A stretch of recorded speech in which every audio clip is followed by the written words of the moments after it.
So, good morning guys. Bali, 10 days na ako nandito sa Osaka. So, check out day natin today. So, pakita ko lang ulit sa inyo yung kwarto ko. Yung nabuk ko.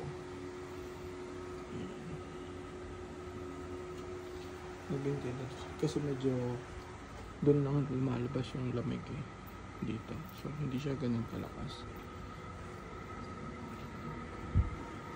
Yung maleta natin kasama yung mga pasabay andyan dyan.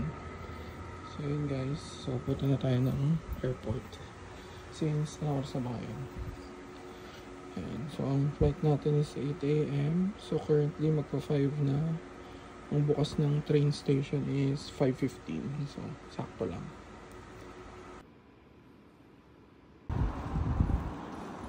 So guys, pag dito kayo mag-stay sa Hotel Shin Imamiya, sobrang lapit lang niya dun sa bullet train papuntang airport. So makikita niyo yung Nankai dyan na siya. So rekta na yan sa direct na yan sa airport sa Kansai. So ganun lang siya kadali. Tapos dun guys, diba sa pinakita ko sa baba, yung entrance dun may elevator agad. So if madami kayong bagahe gaya ng akin, hindi kayo mahirapan mag-akyat. And then, ito lang i-check niya. Number 3, Kansai Airport. Ayan. So, ang oras ngayon is 5 something. Tapos, ang train ay darating ng 5:17 to airport.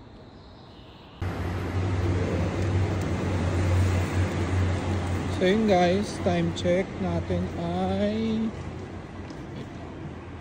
6:10 AM ng Japan time. So almost an hour din yung biyahe. And then yung flight natin is 8:55 AM. So dito tayo sa Terminal 1.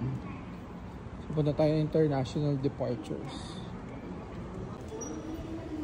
So yun guys, 4th floor yung international departures. So wait na tayo ng elevator.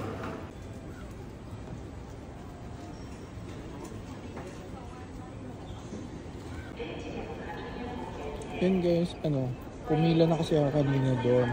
So sabi, kailangan mag-print daw muna ako ng boarding pass. So, pag na kayo sa Cebu Pacific, mag-print muna kayo ng boarding pass dito bago kayo pumila.